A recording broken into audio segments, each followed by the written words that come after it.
Thomas Whitaker was a man of precision. A watchmaker by trade, he understood the delicate balance of gears, the intricate dance of time.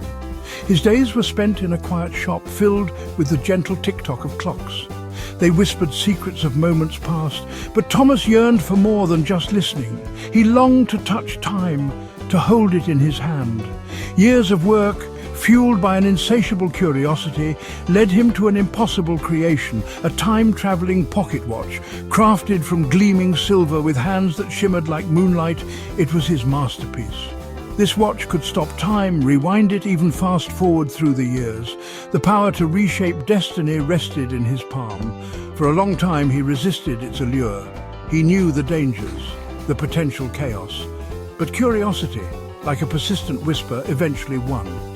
He chose to revisit his childhood, a time of scraped knees and carefree laughter. He told himself it was harmless, a quick trip down memory lane, just a peek into the past. He wouldn't touch, wouldn't interfere. He would be a ghost, a silent observer. But the past, like a forgotten melody, pulled at his heart. He longed to soothe old wounds, to rewrite moments he regretted. He arrived in the familiar park, the air thick with the scent of freshly cut grass. The younger Thomas, a wisp of a boy, played alone on the swings. A pang of sadness resonated in the watchmaker's chest. He remembered the sting of loneliness, the yearning for friendship. He saw a group of children huddled near the oak tree, their laughter echoing through the air. He remembered them. They were the reason for his solitary swings, their taunts still a bitter memory. He told himself he wouldn't interfere. But the urge to change the past, to shield his younger self from pain, proved too strong. He approached the children, a subtle plan forming in his mind. With a few carefully chosen words, a whispered rumor, he turned the tide. He watched as the children, their interest piqued, approached the young Thomas. Soon, laughter replaced the lonely silence. He had rewritten the past. He had given his younger self the gift of friendship.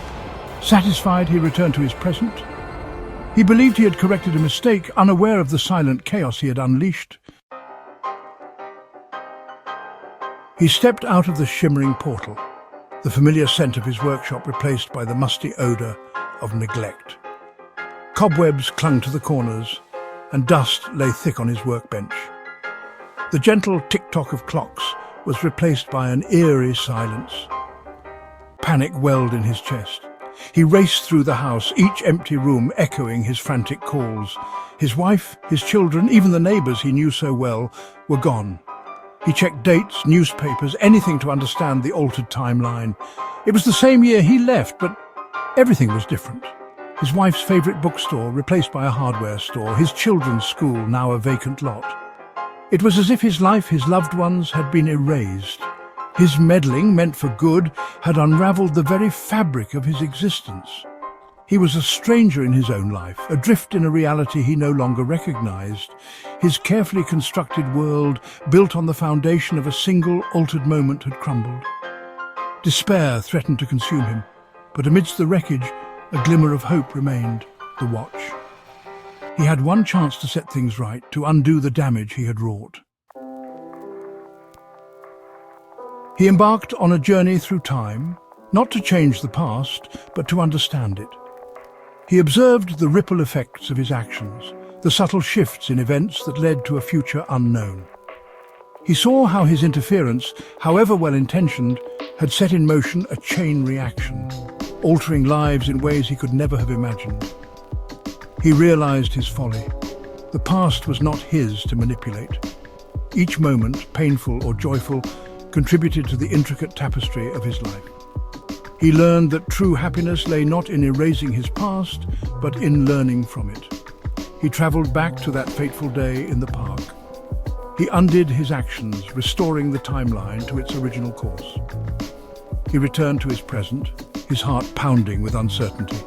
The familiar scent of his wife's cooking wafted from the kitchen. His children's laughter echoed from their rooms. His world was whole again. He had learned a valuable lesson, etched in the lines on his face and the wisdom in his eyes.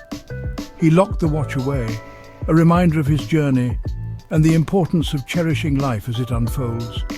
His story became a cautionary tale, whispered among those who dared to dream of time travel. It served as a reminder that the greatest gift is not the power to change the past, but the wisdom to embrace the present.